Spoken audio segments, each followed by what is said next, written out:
listening to a live episode of Surviving the Survivor. We bring you the best guests in all of true crime. Don't forget to subscribe and smash that like button. Here's your host, Emmy Award-winning broadcaster, Joel Waldman. What's up, STS Nation, and welcome to another episode of Surviving the Survivor, the podcast that promises to bring you the very best guests in true crime. It is not just a tagline. It is our reality here at Surviving the Survivor. And today, just one best guest, but a very special one. And we're going to introduce him in a moment. But those who have been watching this podcast know that we have followed the Lori Vallow Daybell case very closely and intently. She was sentenced to life in prison without parole back on July 31st. Which is exactly what she deserves, although some believe she deserves the ultimate punishment. But believe it or not, she is still awaiting trial in another case in Arizona. She is separately charged there with conspiring to murder her fourth husband, Charles Vallow, with the help of her now deceased brother, Alex Cox, who mysteriously died 3 months after the children's disappearance. I just had Adam Cox, his brother, on along with Grunkle Rex Connor, and they aren't so sure what happened to Alex Cox, but they would not be surprised if it was not an unnatural death, is what they told me. Lori Vallow, of course, is also charged with conspiracy to murder her niece's estranged husband, Brandon Boudreaux, after he narrowly escaped a drive-by shooting. But today, we're going to speak about the Idaho case in Boise, and that's because we have our best guest, juror number 18, whose real name is Tom Evans, and he is here today for a one-on-one chat. He's just written a book, and it's all going to a special cause, and I'll have Tom explain that in a moment. But the title of the book is Money, Power, and Sex: The Lori Vallow Daybell Trial. And we're going to get into it in just one moment. But there's another book out there, and I've got an exciting announcement, which is why I bring it up. I just found out this is for the Amazon order. This is my book coming out May 14th, and we're in the middle of organizing all the book tours and media events and all those sorts of things. But you can see here, there is now a lot of people have been asking me for signed copies. So they are only doing a very limited number of hardcover copies. I don't even know if I can get my hands on one, to be honest, but limited number of hardcover copies that will be signed by Carm and yours truly. And you can pre-order those now. It's through this website the website is www.signedsurvivorbook.com, www.signedsurvivorbook.com, and it's through a company we're working with called Premier Collectibles, and they have that name for a reason because they deal in premier book collectibles. So please, if you'd like to gift someone a book with our autographs, Carm's autograph, there's people at her building that ask her to bless her because she's a survivor. But if you want a book with her signature, the bottom line is signedsurvivorbook.com. And now on to this book. It's all about, we should have a book club here. Money, Power, and Sex: The Lori Vallow Daybell Trial. Before we get into this, Tom, obviously, thank you for being here. We are very appreciative, and I know this was a tough, long trial. Let me ask you, what do you think is behind Lori Vallow Daybell's murders of her children, of Chad's wife? What do you think motivated this? Was it pure evil? Is it insanity? Is it mental illness? A combination of all of the above? Have you had time, obviously, to reflect on it? What do you think is the primary motivating factor here? Yeah, I really think it's a mixture of all of those things. I think she's kind of crazy, but she's able to understand everything that's going on, understand her actions. I think it's money, power, and sex. There's a lot of greed involved there.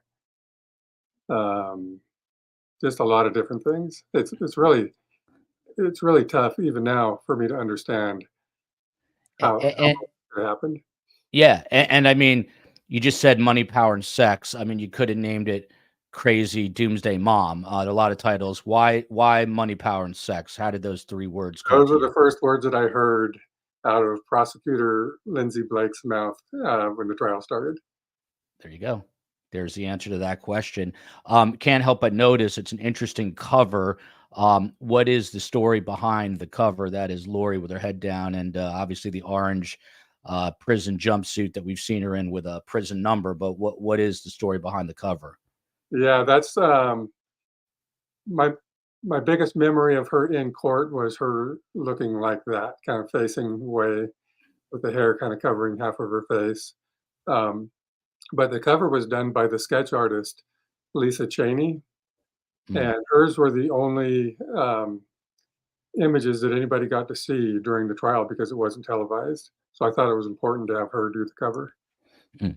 It You was- see, here's Lindsay Gandy, who helped us get Uncle Rex on, and Adam as well. But a lot of people tuning in to hear what you have to say. What's the attention been like? I mean, prior to this, you were an average citizen, a citizen Joe of Boise, or citizen Tom of Boise. What's the attention been like? There's been a lot of attention. I've been doing a lot of podcasts, a lot of interviews, a lot of people asking about the book. People are really anxious about the book, but I can't publish it until after the Chad Daybell trial is over. So everybody's just going to have to wait. Hopefully, the end of May. And where did that edict come from that you have to wait? Is that something that was told to you by the courts, an attorney? How did you find out that you could not release the book till after the Chad Daybell trial? Yeah, it's not that I can't. I could if I wanted to, but I had the privilege of getting to interview people close to the case because I had been a juror. And one of them asked me not to publish it until after the Chad Daybell trial was concluded. So I agreed to that. Mm. I don't want So to take tell me, of saying anything that could have an effect on the trial.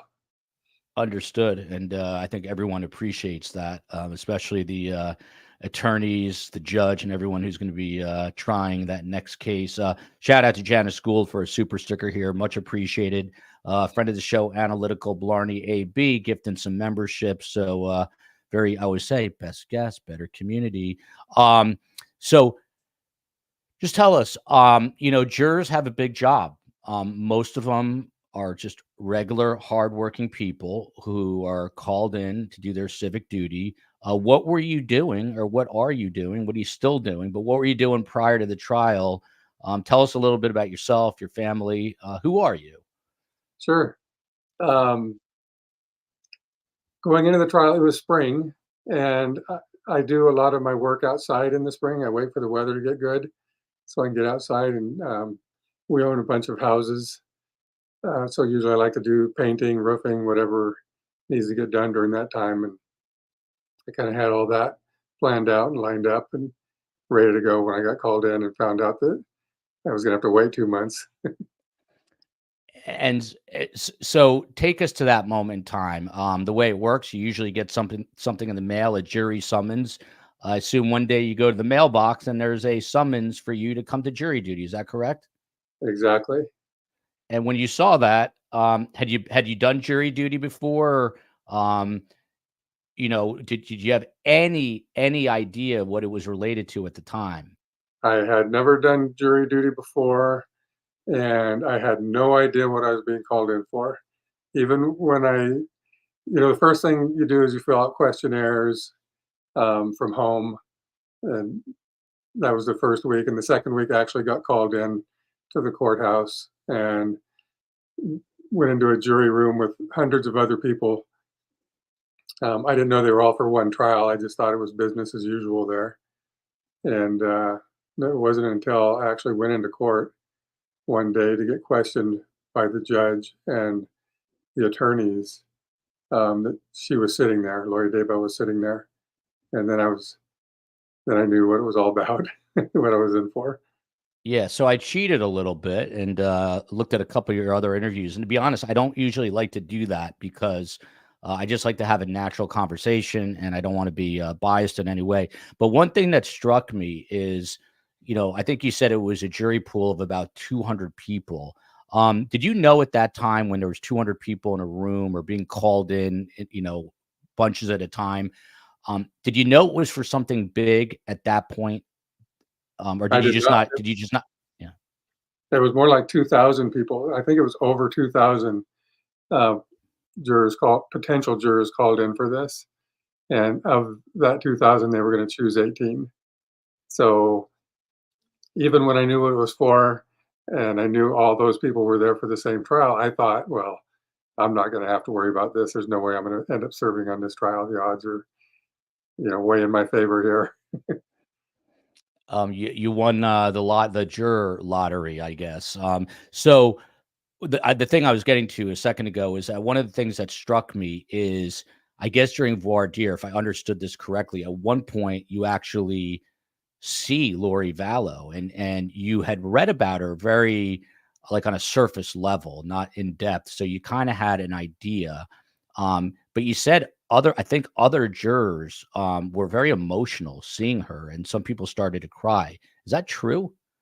No, I not going into the courthouse and seeing her. I didn't see anybody crying there. It was when we actually had, um, when we had been picked and we knew, okay, we're the 18, and we were brought back into the jury room. People there I noticed crying, and I think it was because probably a lot of different reasons. Maybe because it was a long trial and they're going to have to serve, and that was going to really have an effect on them, on their lives, and also probably because it was such an emotional trial. So wasn't necessarily the emotion is what you're telling me about seeing Lori. It was the emotion of, here we are picked. We've got this big burden on us. Did you feel the weight of that? Oh, going into the courtroom and seeing her sitting there and realizing what trial it was going to be, definitely felt it. It was just a huge amount of responsibility and weight that I felt at that moment. Mm. I have to ask you, because I'm sure this was asked of you in voir dire, but do you have children? I do. You And do, and grandchildren. You have daughters, like sons and daughters. What's the I makeup? have a daughter and a son and 2 grandsons And can I ask and you a how old the daughter? Oh, okay. A foster grandchild? Did you say foster daughter. foster daughter? Okay. Um, and so obviously, we're dealing with a crime here where two children were murdered. Um, as a father, um, how difficult was it keeping the emotion out? Was that even possible? They say jurors are supposed to be impartial. Is that something that you could even do? No, there was a lot of emotion. You couldn't avoid that.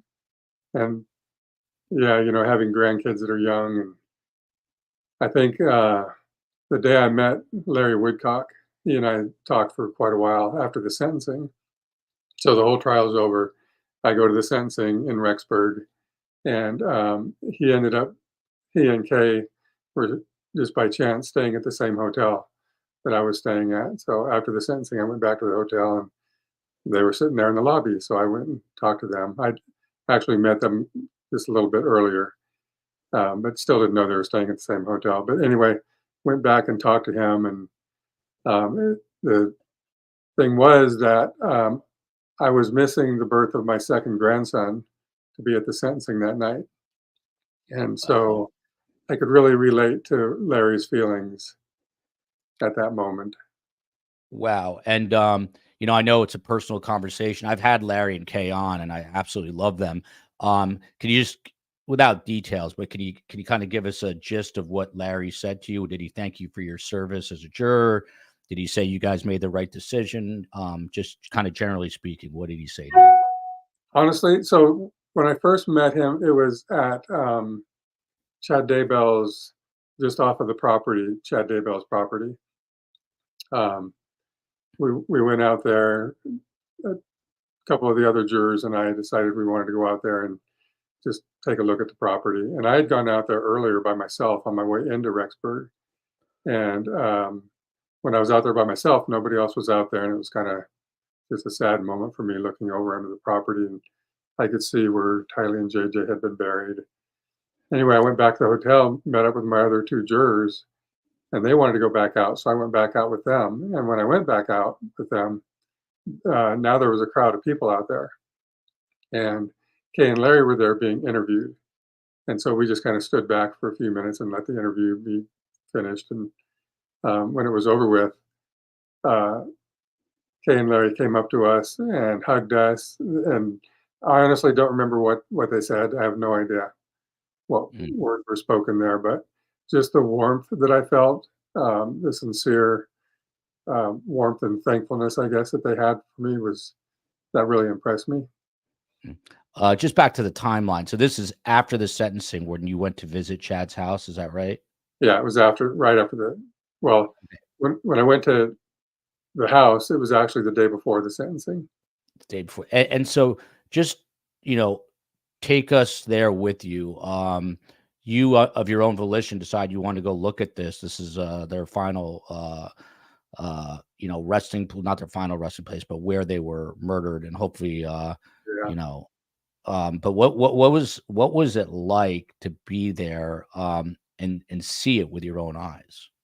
So it's a 5-hour drive from Boise to Rexburg, and my wife had planned to come with me, but I turned out to be going on my own because, like I mentioned earlier, our grandson was due to be born.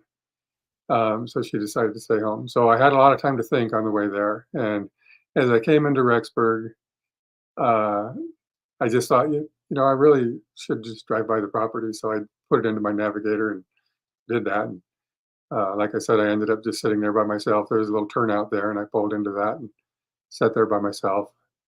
Um, so it was a moment for me. It was heavy. I sat there and contemplated everything that I had been through, the whole trial, and everything that was going on in my family, and why I was there. uh, yeah. Um, what is your, by the way, why 18 was Tom an alternate chair? I'm going to leave that hanging, that answer, for a little bit. It's called a tease in the news business. And this question we'll get to in a minute, but what was this, not only for you, but how did this impact your wife or your children, if it did at all? I mean, they knew that you had to be under a lot of pressure, that you were gone at the courthouse every day. What was it like? I don't think people really get to understand the responsibility of a juror. So what was it like on the rest of your family? I don't think it was too bad. My wife had to deal with me every day when I came home. She was great. It was great to have her to come home to. We'd usually, the weather was getting better, so we'd usually go out and go for a hike in the mountains or something like that in the afternoons. Mm. But really, it was hard on her having to see what I was going through, and we couldn't talk about it. I mean, we couldn't talk about the trial itself. We could talk about my feelings or whatever, but we just kind of had to hold it all in. But she was great. She was a lot of good support for me. Good, good. And do you recall what you were getting paid a day to do this hard work? Pretty much nothing, right? I think it was like $10 a day or something. It actually, if a trial goes over a certain amount of time, it bumps up to $15 a day or something like that. So it was something. What do you get? How does that work? You get a paycheck at the end of your service? Yeah, exactly. That's a paycheck I would have maybe framed as a keepsake for my grandchildren. Right. I get to pay taxes on that income too. Yeah, that's unreal. That they should exempt for sure. Kimber Miller. I kind of asked this, but just to let you kind of flesh it out a little bit. Did you find her to be the face of pure evil, as others have mentioned? Do you think there's a component of her that is just absolutely evil? So first of all, sitting in court, I was being objective. I really was, and I wasn't looking at her any particular way. Over time, that kind of changed as I was more and more convinced that she was guilty. What was the first part of that question? Um, I have no idea. I think I was just talking about this subject, but we'll get back. We'll circle back to it. All right. Here from Cut to the Case, Tom, was she doing the beauty queen stroll and smile. So a lot of people can't understand how a woman now convicted of these crimes, and she was just in a court room in Arizona. She's smiling, she's laughing, she looks. There you go. I mean, there's a smirk right there.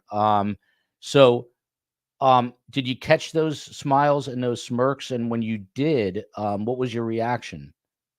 Well, I didn't get to see her stroll. Whenever the jury came into court, she would already be sitting there. Mm. The only time I saw her walk was at the sentencing, and at that time she was in her prison uniform and shackled. So it was more of a shuffle into the More of a show. courtroom. Mm. Yeah, Um, when she was sitting there in court, she had all different kind of expressions on her face depending on what was going on, but mostly it wasn't, a smirk occasionally. There wasn't a lot of laughing or happiness in her face that I could see. I mean, you can look at people if you go to the airport or you're, at a store, and you can kind of see something in the eyes when someone's not all there. Is that something that was noticeable with her? Was there something off when you really looked at her? Well, yeah, something off because, she didn't seem to express the proper emotions. Like she didn't look sad or she didn't look scared or she just looked like she wasn't interested in what was going on most of the time. Mm. Back to the book for 1 second. This is important. Here's the book cover. Not my book. Don't worry, everybody. I'm not gonna. Money, Power, and Sex. The Lori Vallow Daybell Trial. You're donating the proceeds. It's going to a place called Hope House in Marsing, Idaho. What is this organization, Hope House, and why did you choose them? It's a great organization, and I spent months. My wife and I both spent months looking for the right organization, and everyone we found had a flaw. Um, but these guys don't. It's a Christian organization, but it's not affiliated with any particular church. Um, so there are no strings attached there. The only money they get from the government is money that comes with a particular child, like if they have Social Security benefits or something like that. So no strings attached to the government. Um, they take in kids from right here in Idaho and from all over the world, depending on, I guess, who approaches them with need. Um, they're just, it's a huge campus that they're on. And I'm not sure, I don't remember exactly how many kids. I think they have like 50 kids there, maybe. Mm. Abby Tahaha is a friend of the show. She's here often.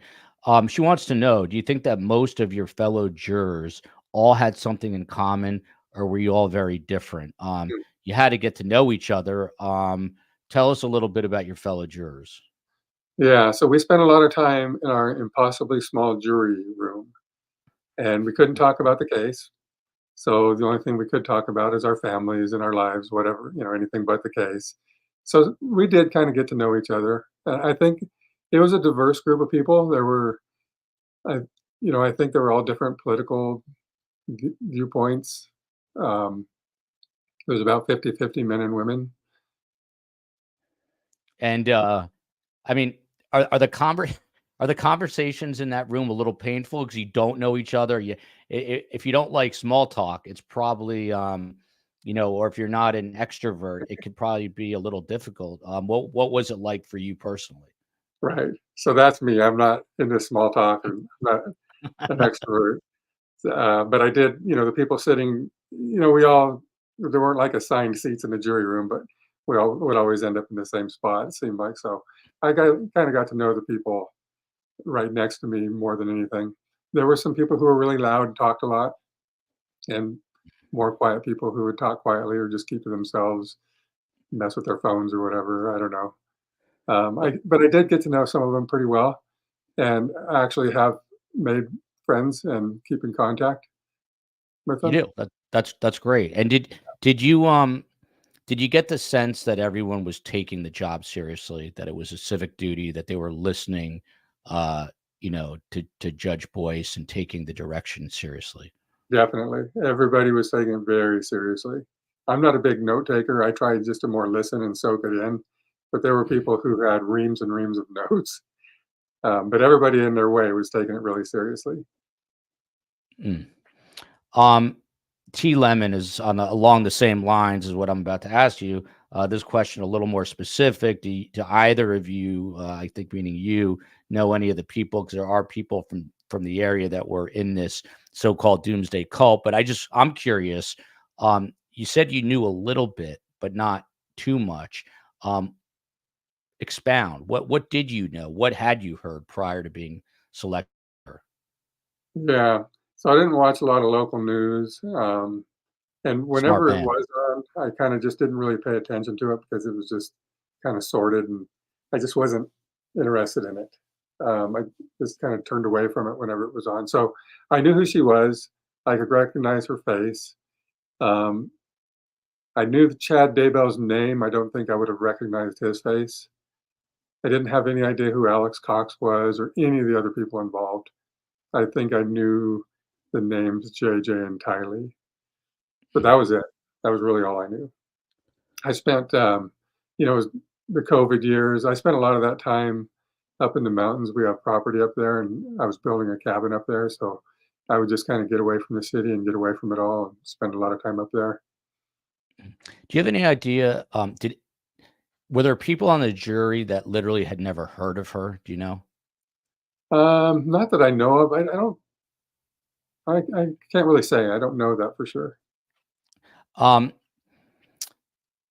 so now that you reflect on it, what's it like for you knowing that you've now sat on one of the most high profile criminal trials in American history, certainly the last bunch of years? Yeah. So starting from the beginning, it was dark and heavy, um, depressing.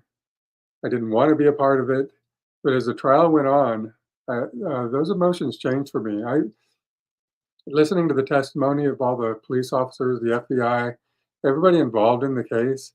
I was really impressed and honored to be a part of it, and I took some pride. And that's one of the reasons I wanted to write this book is kind of tell that story. Is I did get some good out of it, and I try to dwell on that. And so when I reflect back on it all, I think more of that. I try to reflect on the people I've gotten to know in the media and the police, the people that I've gotten to interview for the book, and that's really helped me a lot. Mhm. I think I know why you were chosen, but have you given thought to why you were the chosen one? Well, I know I was one of the very few who didn't know anything about the trial. Other than that, I can't really say. I think it's obviously you seem like a very honorable guy. Um, the fact that you have children, I'm sure the state wanted that. You seem like a humble man. Seem like a guy that listens to you know listens well to testimony. You're engaged, so I think all these things. There's a whole art and a science to picking jurors, and I think they obviously picked you for those reasons. And I think the, uh, Thank you. the yeah, and I think the verdict was just. So you were chosen, but you had no idea who the alternates were, right? There was 12 regular jurors and 6 alternates. Tell me about that. How do they let you know this? What do they say to you? Well, they told us in the beginning there's 18 of you, and there will only be 12 in the end. And when the trial's over, we'll decide who the 6 alternates are. So going through the whole trial, we had no idea, and it No, was yeah. yeah, we had no idea who the 6 alternates would be. Which I guess it makes sense. You know, everybody's really paying attention because we're assuming that we're going to be among the 12. And as soon as the trial ended, I mean, the minute I think Jim Archibald finished talking, um, they started pulling numbers out of a hat. And if I remember right, I'm pretty sure my number was the first one out of the hat. I can't really remember that too well because I was just, at the moment, I was just shocked that, I waited the whole time for my number to get called so I wouldn't have to serve. Mhm. I wanted my number to get called early on, but at this point, I did not want my number to be called. I wanted to be part of the deliberations. I didn't want to be left out of that. I had a pretty sure opinion of what I thought the verdict should be. I didn't know where anybody else stood for sure. Um, but I didn't get to do that. So there is the spoiler alert. Tom ended up being an alternate. He did not know this for the entire duration of the trial till the end when they informed him that he was in fact an alternate. So he was not in the deliberations. How, you just said it was disappointing, and you said you had your mind made up. I assume you would have voted guilty. I definitely would have voted guilty. And yeah, at the time I felt shock. I felt offended. I felt like it was unfair, and I also felt like my own personal feelings have no, meaning here whatsoever. But still, I felt those emotions for sure. So that was a night. I'm sure the wife justifiably got an earful, because here you are, you put in all the hard work. I would have been bummed out because now, you are basically bounced out of the deliberations room. When you went home that night, you felt those things. But did you realize at some point, well, this is just part of the process? Did you learn not to take it personally? Oh, absolutely. I knew better than to take it personally. I just couldn't help it in the moment. And yeah, my wife, she probably heard about it when I got home for sure. And then we had to sit on pins and needles waiting for the verdict, right? We're sitting there waiting with everybody else for the verdict. And I'm going to get back to that in a moment. Hey, Mona, who's a friend of the show, 18, I don't know if you know this, but in the Jewish religion, 18, actually, there's numerology in the Jewish religion, of which I am part. And so the numerals have, they basically correspond to letters, and the number 18 corresponds to life. And so it is a very lucky number in the Jewish religion. So you're part of a lucky number, at least when it comes to my tribe of people. Sharon McCarthy here. I pray, Tom, that writing the book helps you heal from such an emotionally draining experience. Was that part of the reason you wrote the book? Was it therapeutic? Was it cathartic to sit? And what was your, first of all, when did you make the decision you're going to write a book? Toward the end of the trial, I was thinking a couple things. One, I thought there's a real story to be told here, because as the trial went on, I realized there's one person in this room on the wrong side. Everybody else is on the side of good. And I really wanted to tell that story. And the second thing was I wanted to try to get something good out of it all. And that's all I could think of to do. I'm not an author, never written a book before, but I thought, I'm going to tell this story. I'm going to write a book and donate the proceeds to something that's going to help children. It's just my small out of it. Yeah, and how long did it take you to write the book? And just walk us through your process. Was it a daily thing where you'd sit yourself down at a desk and type away? How'd you do it? Well, I'm sure writing a book. It's a process. It takes a lot of time, a lot of research, a lot of time interviewing people, trying to get a hold of people, trying to get people to talk to me. There was a lot of that.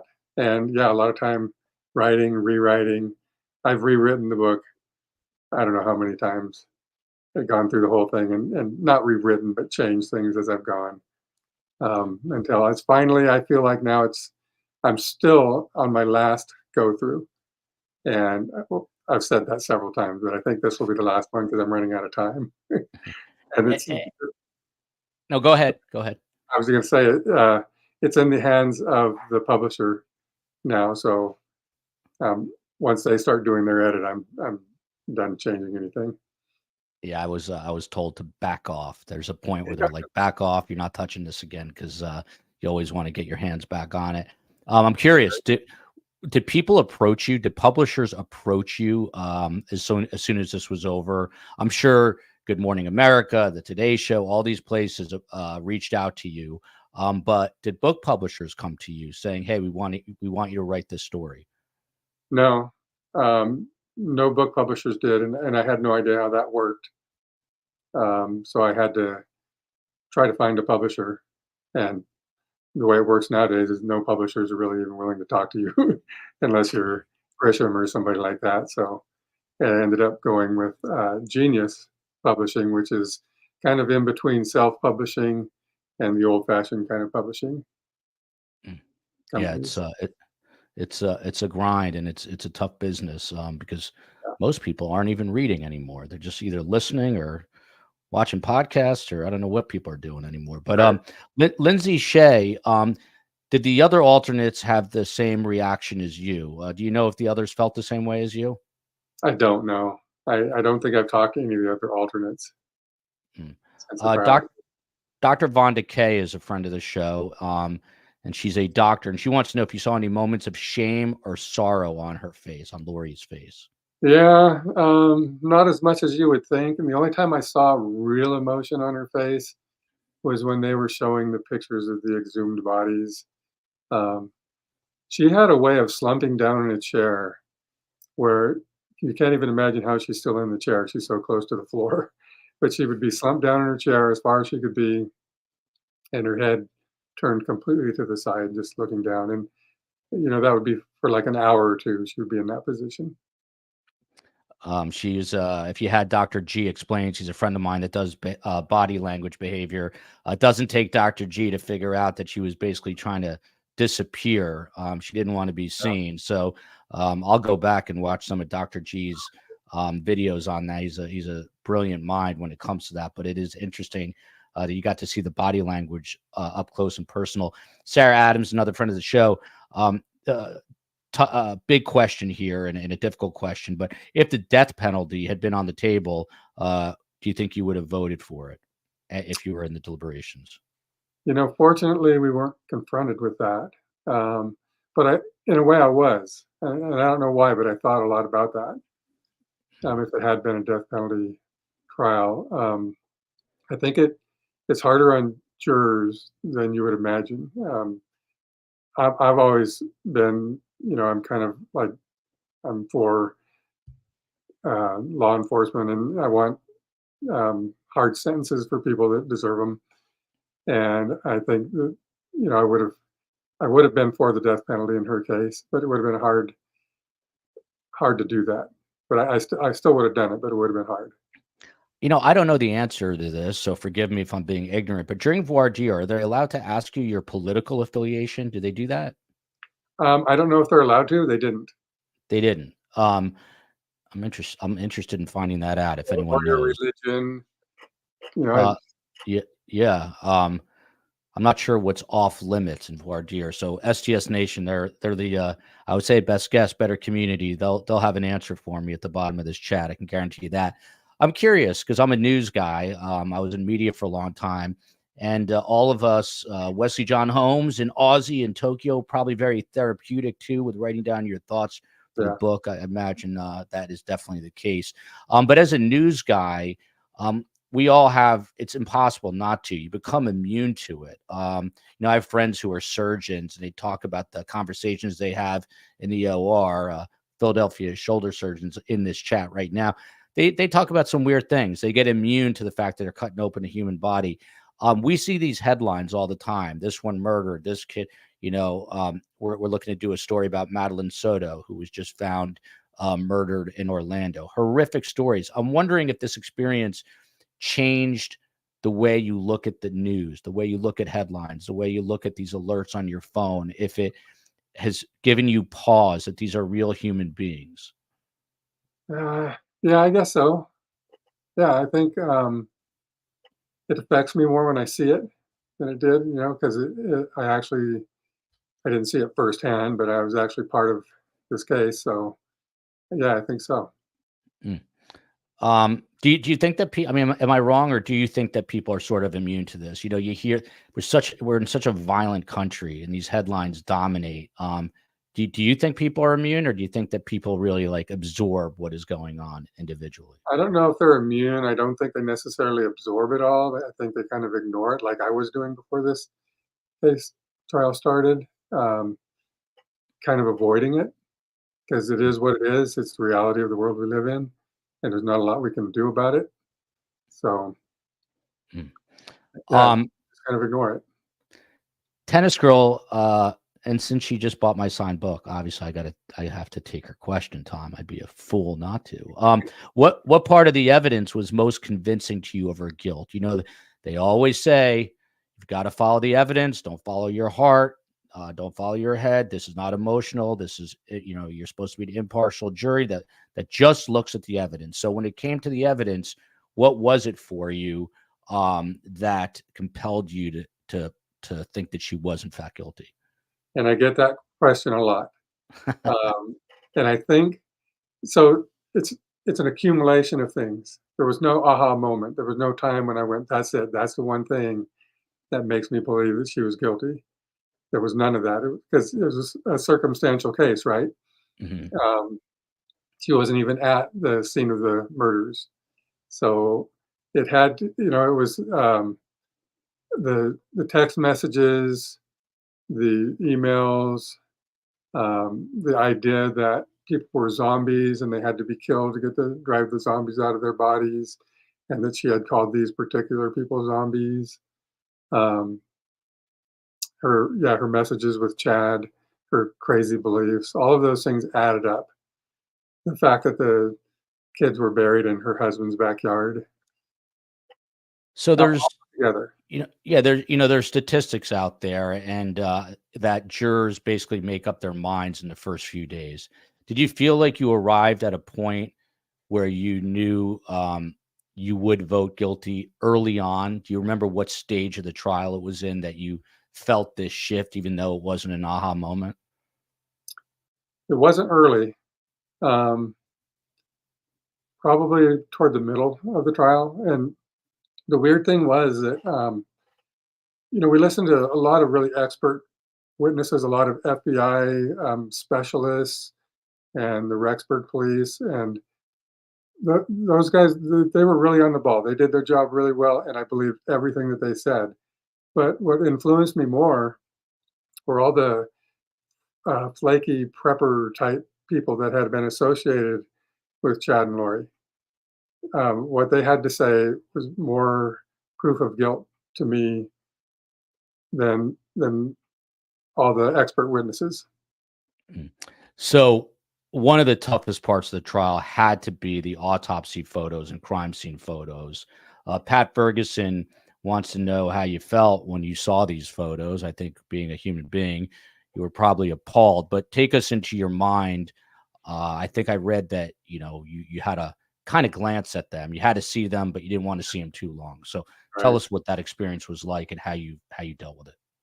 Well, we had been on a break in the jury room, and then when we were called back into court on our way in, we would always line up in the hall, and then the door would open and the bailiff would say, "All rise," and we would go to our seats. And so, standing in the hall before being called in, they handed us barf bags. So we knew at some point it was coming anyway, but we knew this was the moment when we were going to see some pretty awful stuff. And it was, and yeah, you're right. I just I told myself I don't need to see this. It's not going to really influence me one way or another. And I know it's going to be something that just sticks with me. So Mm. I decided to just glance, and I did. But still, the pictures are burned into my mind. So I've got to ask a follow up there. So you had a jury room where you guys would hang out. You said it was very cramped in there. So literally on your way back out to the jury box, knowing that you didn't know what was really coming, but they handed you barf bags like you would get on the back of in the what do they call that? The seat back of an airplane. Exact same sort of thing. Yeah, I didn't even know what they were when I at the When time. when did when did you as a group, when you were handed those, did you as a group say, uh-oh, this is going to be really disturbing what we're going to see? I think This is everybody was just really quiet. Nobody was talking to anybody. No, what. everybody was kind of keeping within themselves at that time, I think. And more broadly speaking, what was the mood? What was the atmosphere in the courtroom from day to day? Very serious, very quiet, very controlled. What was it like for you? It was very serious from the first moment. Um, there's probably at any given time there was probably 100 people in the courtroom, and most of the time you literally could have heard a pin drop. It was just that quiet when nothing was happening. Everybody was just sitting there quietly, respectfully, attentively. Um, but as it went on, that kind of changed a little bit. I think you could hear the clacking of keyboards in the gallery, media people, I guess, putting stuff out. But it was all very respectful, very just serious day to day. this is what we have to do. This, we're going to go through this witness, that witness. Even though it was a quick glance, which I would have done myself because I have 3 young kids, is it something that's emblazoned on your brain? I know I have law enforcement officers on all the time. They say the toughest thing is seeing the young children. Is it something that you can't unsee now? I can't unsee it. I can study something for a long time and have a hard time remembering it, but those pictures are very clear in my head. It made me really, I was going to say, it made me really feel bad for the people who had to deal with all this firsthand. The law enforcement, some of whom I've gotten to know since the trial has ended. They had to exhume the bodies and deal with that, and I just feel really bad for them. I know the effect it had on me. What must it have had on them? Yeah, it's that is brutal. And there's a sensory component to that with smell and all that the first responders deal with. So that's why it's so hard to be a first responder. It was a particularly interesting day when those photos were shown because Lori requested to leave the courtroom that day and sort of had a bit of a breakdown. Take us to that moment. What happened? She started kind of speaking out, and there was commotion at that point.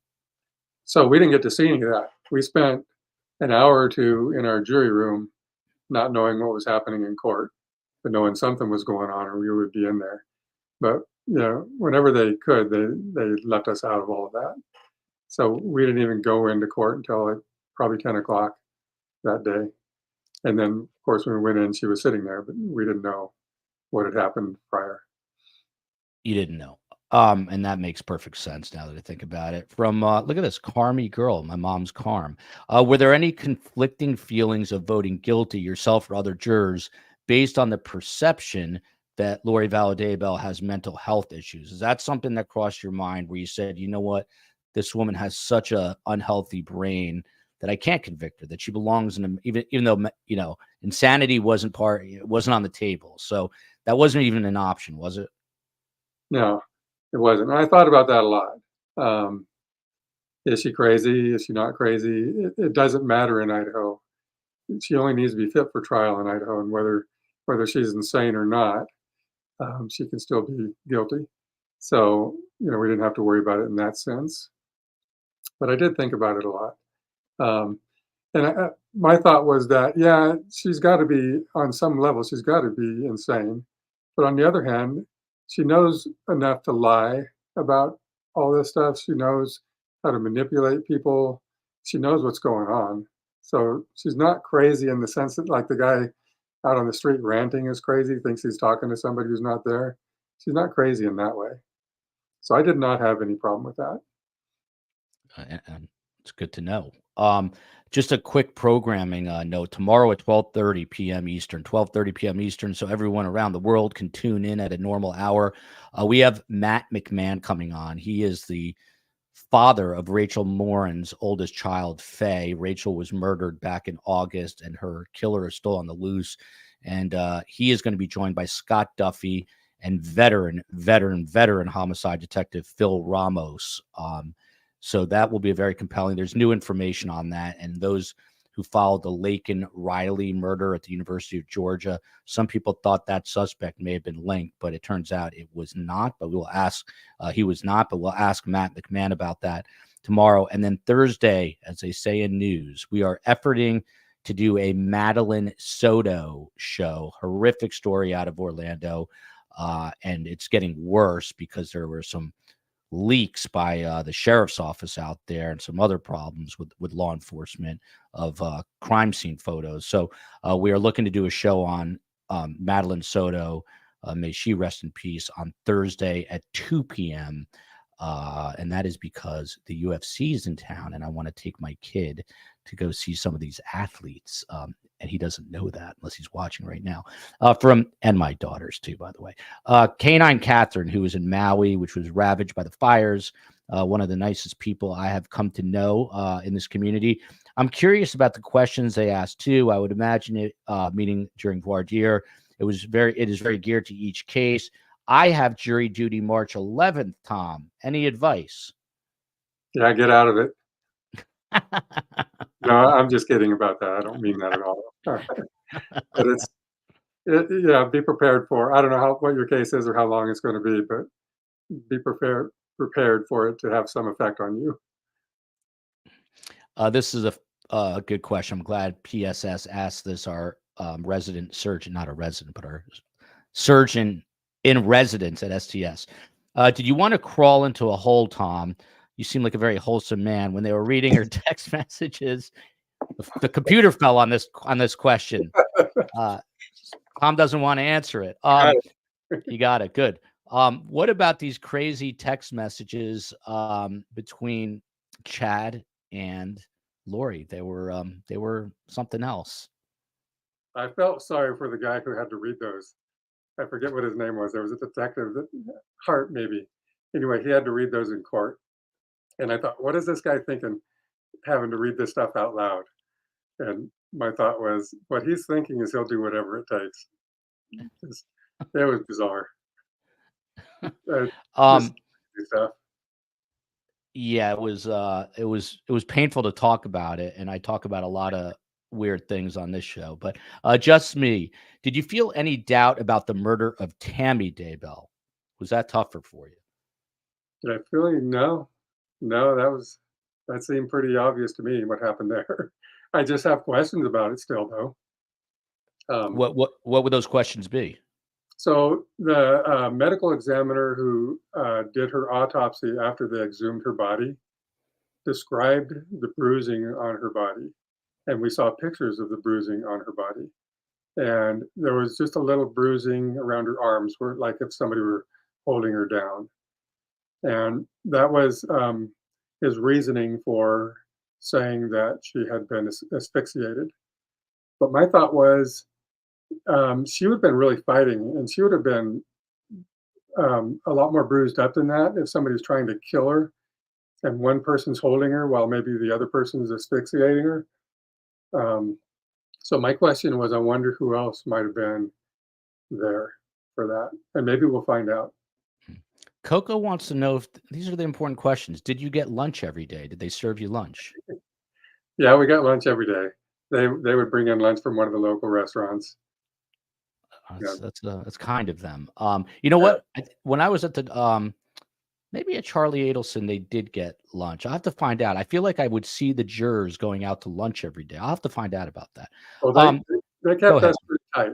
They didn't want us take any chances of us confronting the media or anything like that. So we were stuck in our room for lunch, or there was a little bigger room that we could sometimes go to for lunch. Would you see the media gaggles and all the trucks when you would, get out for the day? You had to see all that, right? Not really. Well, yeah, kind of, because we were driven into we were picked up at a different location and driven to the courthouse in vans, and the vans would drive into the basement behind the courthouse, and then we would leave the same way. But when we left, we would go out the back and then around the front of the courthouse, so you could look out the window of the van, and I could see all the cameras and everything set up out there. From Aria Dakota Grimaldi Lane, the 4 named person, beautiful name, Aria. What did you find to be the most disturbing part of the entire case, and why? Also, were there any holdouts for guilty that needed to be convinced? You weren't in the deliberations room, but what was there I know you said there wasn't an aha moment, but post-trial, was there something when you reflected upon it that you were like, wow, this was the worst? Yeah, the whole thing was just disturbing. I think the idea that a mother could murder her children is the most disturbing thing to me, and the thing I still struggle with, trying to understand that. I think that's everyone who watched this. I think Dana wants to know, or Dana, I'm not sure which way. What does Tom think of Judge Boyce? I wish he would have had a gavel. No, but he was great. He was, he's quiet. not the most outgoing type of judge in the way he goes about business in court. But I think he did a heck of a job getting through everything. There's a lot to wind through, and I didn't realize sitting in court on a day-to-day basis and seeing every decision the judge is confronted with, every decision he has to make. There's a lot, and apparently he made all the right decisions because there were no successful appeals. And that But I is, liked him. I thought he seems like a really kind man, and I got to meet him after the sentencing. He invited us into his chambers, which I thought was really nice of him. And me and a couple of the other jurors got to sit there for, I don't know, half hour to an hour, maybe talking to him and his clerk and his wife. And wow. Wow. Did he want to just know? Did he want to know what the experience was like for you? What was he asking you? no, he wasn't really asking us anything. He was just giving us the opportunity to spend time with him. And that might not seem like a big deal, but it was really nice. We really appreciated it. And I think just getting to talk to him about other things is what it mostly was. And I saw relief on his face, and it made me, at that moment, I think I realized, made me think about what he's been going through in all of this, because he was subject to all the same stuff we were, and on top of that, he was responsible for this whole trial for not blowing anything, you know. So that was a big deal. I think I saw a lot of relief on his face. Yeah, you know, it's interesting. You always talk about the state prosecution and the defense, but rarely. I mean, you mentioned the judge, but the judge is sort of just like background noise, if you will, and they've got such a big burden on their shoulders. So I'm glad you're pointing that out. And I think he took some heat at the beginning of the trial or pre-trial that he was being that he wasn't being decisive enough in some of his decisions, and he was vacillating, and turned out he was a very strong judge. From Zoe B, does the court offer any support services to assist jurors to cope with the trauma from viewing evidence? Did they come to you and say, if this is painful, we have someone you can talk to? They did, not during the trial, but after. They offered counseling for any jurors who might want to take advantage of that. And I know I did not, or have not yet. I still might, but I haven't yet. But there are a few jurors that I know did. Love My Sully Blue. Instead of questions for Tom, I just want to thank him for his service and burden of emotions that he will carry with him. Thanks for your charitable contribution with your book to help others. What does that mean to you, Tom, if anything?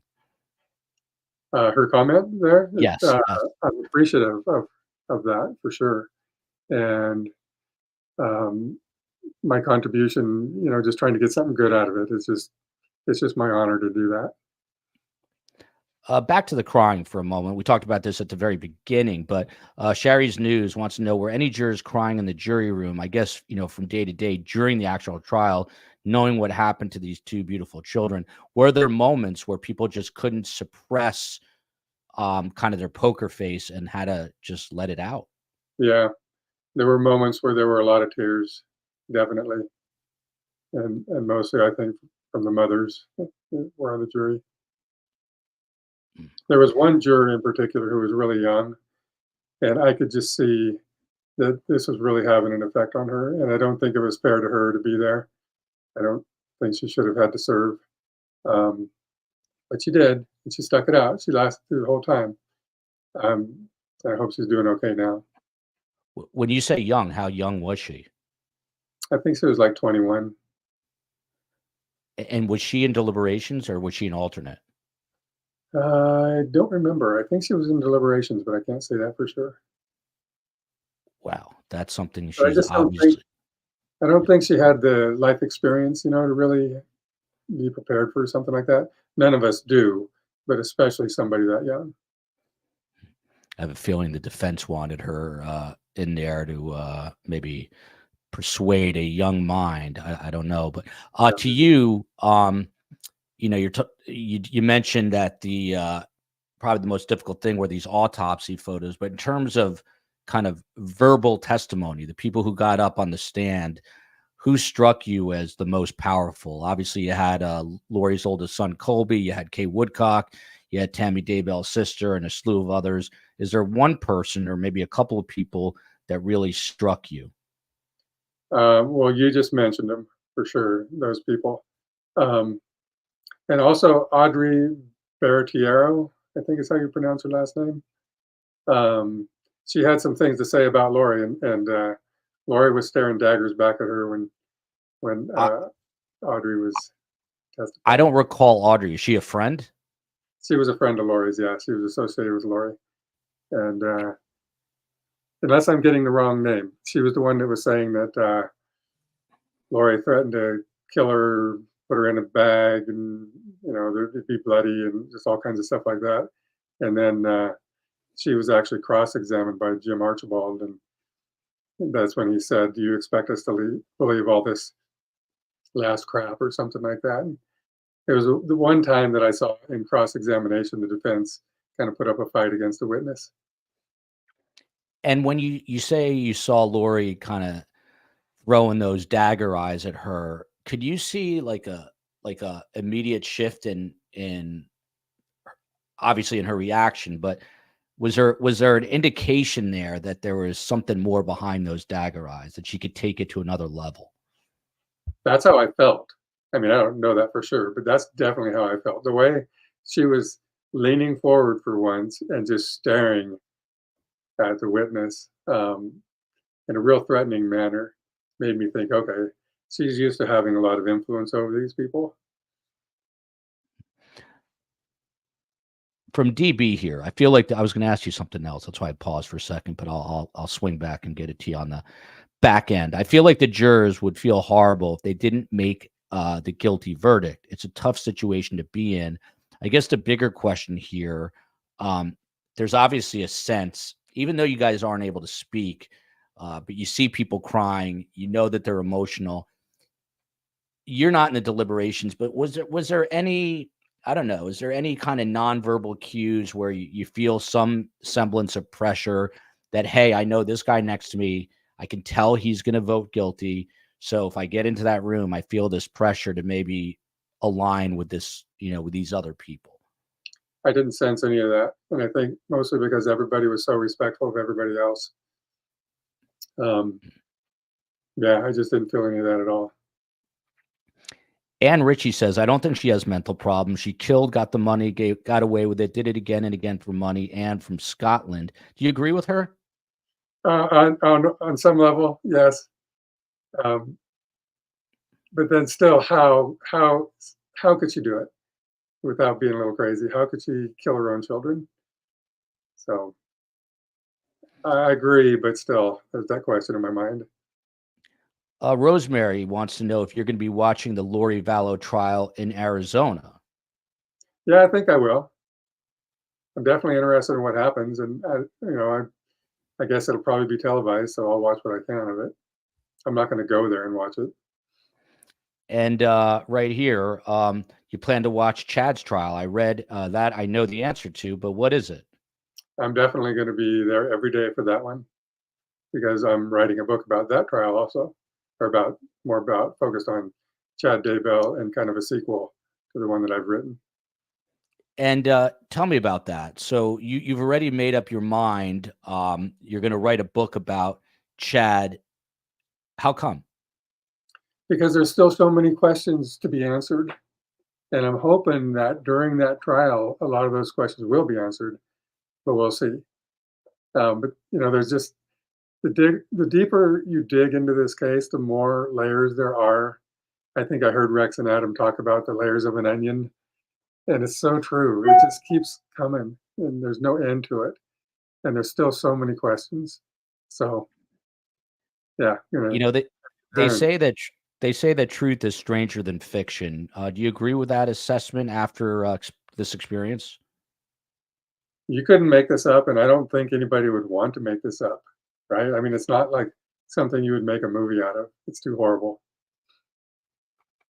Rosemary is back. Does Tom ever communicate? I know you said you had a chat with Larry Woodcock at one point. Do you talk to any of the victims' families? Are you still in communication with any of them? The ones who will talk to me, I've talked to. Yeah, a lot of them don't want to be bothered, and I respect that. They don't have anything to gain. So some of them are really willing to talk to me and have a lot to say, and that's been great. So back to this bummed out moment where you find out that you are now an alternate, that you served your time as a juror, but you find out you're not going to be in deliberations. You ask to be allowed back in for verdict day. Is that correct? How did you go about that? Yeah, I asked the jury administrator if I could come back, and he said, yeah, as if jurors want to come back, or I guess excused jurors at this point. I don't know what you call us, but wanted to come back, then we could. So we got a seat there, and I was able to bring my wife with me too, and so she got to see firsthand what I'd been going through every day. Wow. If you have questions for Tom that I haven't asked, which I'm sure there are questions, I'm going to scoot down to the very bottom of the chat and I'll go through them as we kind of start to wind this up here. Were you there for sentencing as well, Yes. Tom? You were. So take us back for a moment, the verdict. What was the atmosphere? What was the tension like in the courtroom as it was about to be read? Yeah, it was pretty tense.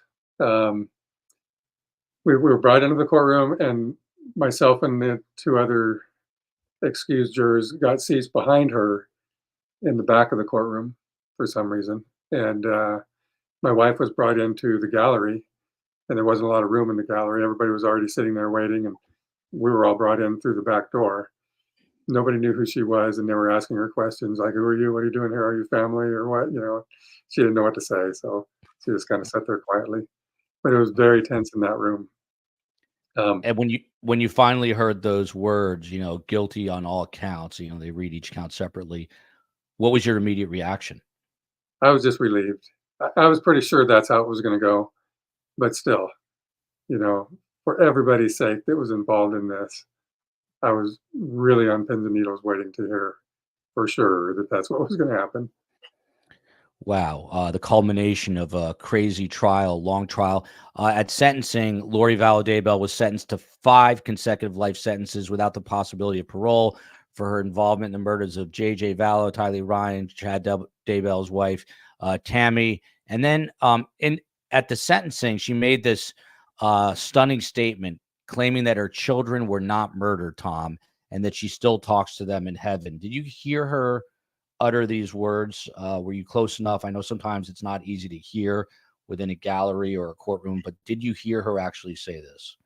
That was the first time I'd heard her speak in person. Wow.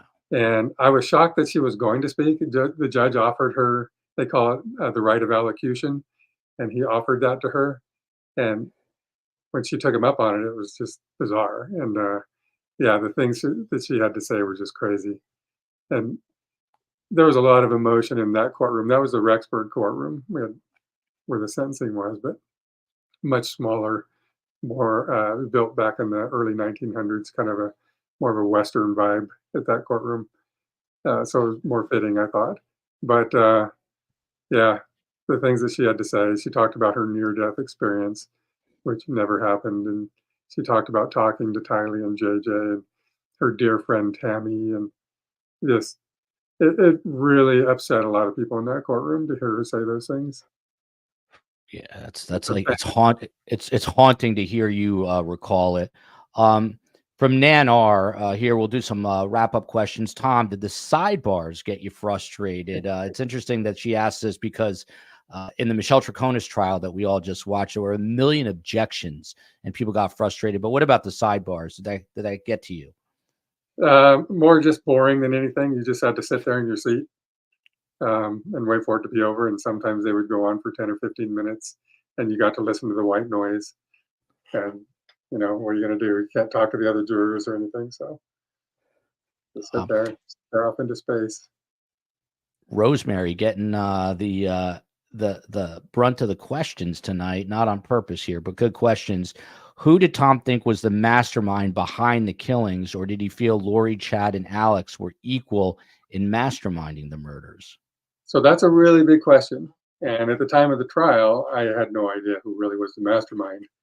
I just knew that Lori was guilty for her part. But with all the research that I've done since, I think in his way, Chad is the mastermind, and in her way, Lori is the mastermind in two kind of different ways. Chad is kind of the religious guru who gets people to follow him, kind of a cult leader type of guy. And Lori was the one that had the really crazy beliefs, and she fell right into it. And I think she caused the things that happened, but Chad, in his way, is more responsible for them. So it's going to be interesting to see how the prosecution deals with that in the Chad Daybell trial. And do you have a gut feeling, the question from Sweet and Salty, Tom, who actually physically carried out these brutal killings? Do you have a gut feeling on that? Well, Alex, for sure. But I'm not sure who else was involved. Who else was actually there? Was Lori there for any of them? She might have been, but we don't know that she was. We know Chad was there for Tammy, but was Chad there when the children were murdered? We don't know. Alex, for sure, with Charles and Lori. And what do you think? Do you have a take on what happened to Alex Cox? It seems the timing just seems so weird that he quote unquote died of natural causes. Do you think there's something more to that story? Or are you curious to find that out? Yeah, and I listened to you ask that question to Adam and Rex too. And they're 50-50, which was interesting to me. To me, there's no way he just died of natural causes. That's just way too much of a coincidence. And I really hope that at some point they look deeper into that. And Joe Ryan also. Yeah, 100%. And it's like you said, this onion never stops getting peeled. Arya's back. I know it's not possible, but if it was, this is what we call a hypothetical. Would you want to be a juror on Chad's trial? Would you be able to go through the process again? No way. I would not want to go through that again. Rosemary Romero, again, do you think Chad's going to get the death penalty? That's an interesting question because I don't know if you're aware, but Idaho just botched a death sentence. I am. Thomas Creech was the guy's name. Yeah. So what are they going to do with that, and how is that going to affect this trial? I just have to wonder. Have you paid attention at all to the Brian Koberger case, the Idaho 4? I have purposely not because I'm too involved in this one still. So no.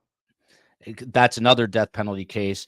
There's something in the water right now in Idaho, and Idaho is probably one of the most beautiful states in the union, but two super high profile death penalty cases, and they just instituted or just made it possible to have a firing squad. We're going to see what happens. But as Tom just pointed out, this guy Creech, who was on death row, I think since 1971 or 1973, one of those 2 years. He was on there forever, and they botched his death penalty. They couldn't find the vein. So now I think he will not. I don't think he's going to be put to death now. I think he's kind of been excluded from that possibility. So it is going to be interesting to see what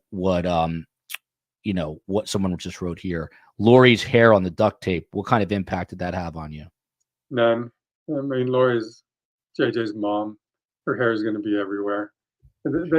I actually asked the prosecution after the trial was over. I got the opportunity to interview them, which was really nice. But I asked them about that, and they debated using that, but then ended up feeling like they had to use it because it was the only direct evidence they had tying her to anything. So they did use it, but it didn't have any influence on me. Tom says, no thanks to other tragedies, trying to deal with this one tragedy at a time. I was trying to understand this question, but Les Luchadora wants to know if how did you transition back to quote unquote normal in terms of the impact that this left on you? Yeah, I don't think it's weird because we went through the whole COVID thing too. And so what is normal? It's not, there's no normal anymore. It's not what it used to be. Nothing is. So I'm not my normal self, I guess. My life is not what it was before the trial happened in some ways. As my father, the psychiatrist, would say, there's no such thing as normal. That's what he would say. Yeah. Tom, to you, what about, you talked about it briefly, but what about the process overall? You know, they say that America has the best judicial system in the world. It's a democracy, the greatest democracy. Were you proud to be a part of this process, to see firsthand law enforcement's part, the state's part, how the defense, Jim Archibald, defended a client because that's his duty as a criminal defense attorney? Did it give you pause to say, hey, you know what, despite all this horrific stuff, this is a great country and we still have a great system, even though sometimes it's flawed? Very much so. We saw so much on the news for years, 2 or 3 years, all bad about the justice system, all the crime, defund the police, all this stuff. And I wasn't really thinking about it going into it, but as I sat there in court, it really had a profound impact on me. And I felt proud and I felt honored to be a part of it by the time it was over. And that's a beautiful thing. And it's interesting to me, Adam Cox and Uncle Rex, the name of their podcast is Silver Linings. Horrific story. You can't get over the evil in this story and the tragedy, the immense tragedy, but you get to meet people like Tom Evans, who is just an average American, even though he's anything but average. Tom, what do you do? Have you always been in construction and real estate, or did you start off doing something else? No, pretty much it. I've been in construction my whole life. Someone says you look like you drive a Subaru, so I have to ask, do you drive a Subaru? No, well, we did have a Subaru at one time, but we did not have all the bumper stickers on the back of it. Aria is back here with a comment. Tom is a really strong person, and this show is awesome. So many questions about this case still, and this show has answered so many tonight. Thank you, Joel, Tom, and COE for bringing Tom to the show. Thank you to Tom for being here. One last question here, and then we'll get Tom's final thoughts. Was it difficult from Tennis Girl 101 to follow the instructions of the judge, not discussing the case or looking for information about it? Was there any tendency to look at your phone, to glance at something, or if your wife saw something, did she say, hey, honey, I just saw something, but I can't tell you? What was that experience, that aspect of it like? I think because of the weight of this case, there wasn't that tendency to want to do that. It was the opposite. It was like, I'm going to avoid any possibility of that happening. But at the same time, it was hard, and I would have loved to have been able to talk to anybody about it. And people, it was like 7 weeks of my life that I was doing something different than what was normal for me. So people close to me were wondering, like, where are you? What are you doing? And one friend actually guessed, and that was fine. I said, yeah, I'm on that trial, but I can't talk about it. So it was kind of like that. Excuse me. From Dawn DeKisto, a friend of the show, breaking news from Annie Cushing. She's going to be Tylee's legal representative and give the victim impact statement when Chad's convicted. Still a ways to go with that, and we will see if we get to that point. But I do think justice will be served. Mo says, great cover, Tom. Aria says, I am definitely going to buy this book. And the book is Money, Power, and Sex. And all the proceeds are going to the Hope House, which is in Idaho. This has been Tom Evans. He was juror number 18 on the Lori Vallow Daybell trial. Tom, what is something that you're surprised that people haven't asked you about up to this point? Is there a question that someone has not asked you? I think we pretty much covered it. Whether or not I thought she was guilty, I think we pretty well covered it. I can't think of anything that. Go ahead. No, go ahead, Tom. I'm sorry. Ned Smith here, super chat sticker. Thank you, Tom. Such a really an amazing interview. Tom, I got to say, you, if I had to pick a juror, would be the epitome of what I was looking for. Just you come across as genuine guy, humble guy, a serious guy, very kind of patriotic American, exactly father, a grandfather, all these things that we think that make America great. So thank you for your service. Do you have any final thoughts, anything you'd like to add as we say goodbye? Well, I really appreciate those kind words. I don't know if it's all true. And if I get called in again, I'll make sure that I look a little different. J-Pop says, please mention Tom and his last name and the name of his book. I just did. Tom Evans. He's in Boise, Idaho. The book is Money, Power, and Sex, the Lori Vallow Daybell Trial.